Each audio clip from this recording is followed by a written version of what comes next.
Good morning, everybody. Happy Tuesday. I hope you're all doing well so far this week. I'm looking outside to a lot of snow, and I love it because it makes everything look so pretty and clean, and I actually love the snow, and my dogs love the snow, but I can imagine a lot of people are waking up very unhappy with all of this snow, so we'll see what happens this week and how long it sticks around. So we're going to be making an art project called Surprise Ferocious Beings, and some of my kids have made this before. It's kind of something fun we try to fit in somewhere in the year. So for materials, you will need just a pencil, or if you want a Sharpie to use to outline things, you can use that, coloring supplies, and paper, any kind of paper that you would like. And so a surprise ferocious being. So this is my surprise ferocious being. It looks like a nice, happy, sweet fish, and then all of a sudden, it's a really evil fish that's eating things like starfish and somebody's shoe and a baseball and a fish because I could see its skeleton and somebody's keys. So a surprise ferocious being looks like a nice, innocent, happy animal, and then when you open it up, it's actually an evil, crazy animal. So I'm going to show you how to do that. So we're going to start with a blank piece of paper. We have to do the folding first. So we're going to fold it in half towards you. And then this is the tricky part, because this is how you're going to get this flap that you can move up and down. Then you're going to take the one piece, not both, just one, and fold it back up to the top.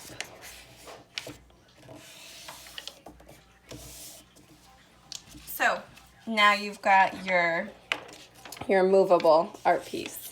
So the most important thing with making a surprise ferocious being is that you want the surprise to really be like its mouth so that you can show its teeth. You don't have to do an animal's profile like to the side. I did a profile, that's definitely an option. You can also do like a face in the front. So if you wanted to do like a bear, or I think one time we did a bunny's.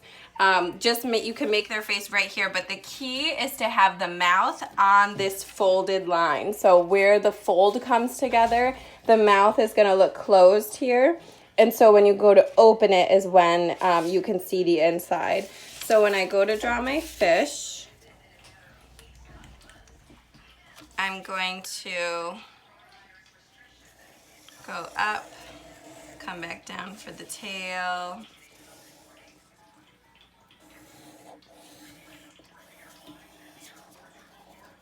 Okay, so there's my fish, and I just have to make sure that I draw the mouth on this fold so that it appears closed.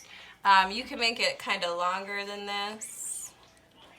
I did draw my example in pencil first. I do think this is a good time for you to draw with a pencil first because I was able to make these really small lines, but I'm drawing with a thick Sharpie right now, so that's okay. And then my fish will need some fins. And then I'm just gonna make this fin, well actually you could make it go down the whole, it'll be like one giant fin. So it's up to you. I made this fin just go on top so that it was not a giant fin, but you could make a giant fin. Okay, so then I need an eye. And then a bottom fin. And then I did have this fin just kind of come in.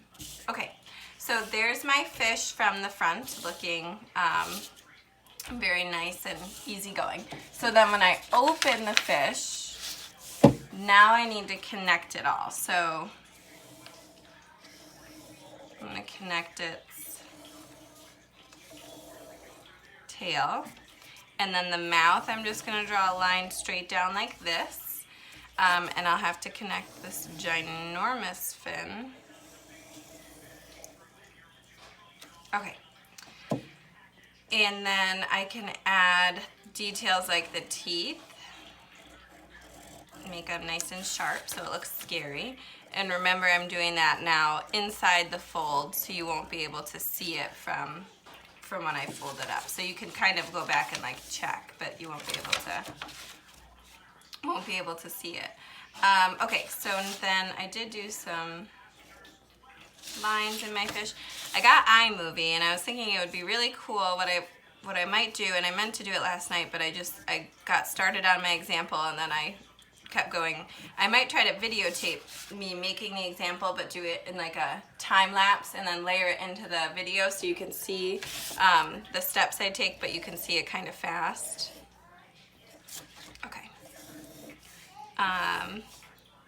So these are really fun because it's so open-ended. Like I'm showing you a fish, but like I said, we've done bunnies, bears, cats. I try to stick with an animal, but I think people maybe have done animals before, or Minecraft characters, all sorts of things. So it's really open-ended to what you want to do. I think this example looks nice because it also has things in the background to show where it is. So I'm going to go ahead and fill those things in. So I just use some wavy lines to make seaweed. I don't know if you can hear my daughter. She's on her play mat, and she's in the care of Mr. Kowalski right now.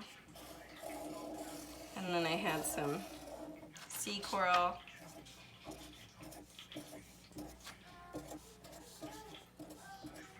Okay, and then I had some bubbles.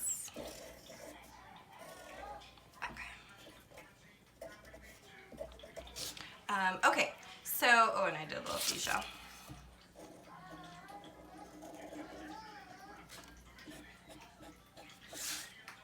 Okay, so now I can kind of have fun with what's inside the fish's mouth. So keep in mind, like I said, you guys can use any, I used pencil first, and then I went over things in Sharpie. You could do it however you want to. I am going to switch to a thin Sharpie just to be able to draw like the little things. So things that the fish could eat. I did a starfish. And I made it with like little eyes and like an open mouth saying, ah! And then I have a little sneaker. It kind of looks like an ice skate.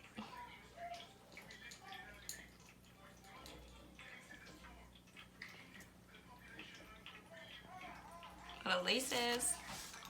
It's like such a little baby shoe. Okay. I did a baseball. Mean fish ate somebody's baseball. I did a fish skeleton.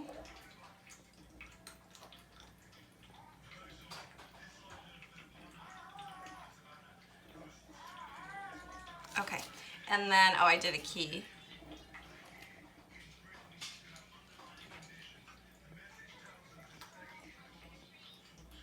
Okay. So you can put anything inside that makes you happy. Totally up to you. And I think that's all my details. So you want to just draw like funny things that your ferocious being could be eating, but you could make it however you want. So when you go to color, what I did was I used colored pencils, but you can use crayons or markers, whatever makes you happy. And if you notice, I tried to use like some orange along the edges of my yellow to make the yellow look really bright in the center, and then to make my fish looks like it's rounded. And I did a similar thing. I did orange in the middle of the tail and then red along the edges. So I'll just show you that really quickly. And then you guys will be off to make your own surprise ferocious beings. And I hope you have a lot of fun with this, because I think it's just a fun, silly project to enjoy doing, and it's something you can play with. And if you have a younger sibling who's never done this, it would be really fun to show them how to do it. You could show your parents. It's just a nice surprise trick. I know I feel like I did it with the current first grade when they were in kindergarten last year, and then I think second grade has also done this, and fourth grade. I'm not sure about third grade. I'm not sure about fifth grade, and I don't think I've done it yet with kindergarten. But this is also fun because it's a project that you could do again and again and make it different each time. On my Facebook page, Art at Hamilton CS, I will post some other examples of ideas that you could do, like some other animals besides a fish, to give you some ideas. And I don't want to take up too much of your time coloring, but I was just going to show you how to kind of layer your colored pencils or crayons. It's a little harder to do this with marker to layer your colors, but that's okay. I think markers, when you color, come out really vibrant as it is. So I think that they would look just as nice. Okay, I'm almost done. Make sure, as you guys know, you want to color in, you know, taking your time, making sure you're going in the lines. I'm going a little bit fast just because I want to be able to show you how to shade a little bit. It's good practice. Okay, so I'm going to take this orange and I'm just going to lightly, so pencil pressure, right? Lightly go along the edges onto the yellow, and I can push down a little bit harder when I'm on the edge and then lighten it up as I get further into the fish. So yes, this is it, and I hope, I'm looking forward to seeing your pictures, your art pictures in the comments. You're welcome to upload them onto Artsonia. You can email them to me, and remember, these are optional. These are just for fun. I just want you guys to, you know, enjoy making some art when you're able to. So again, this is my surprise Ferocious being, and I can show you we'll end with my really good one. And you can also tell a little story about your animal and how it goes crazy when it becomes a ferocious being. Bye guys, see you tomorrow.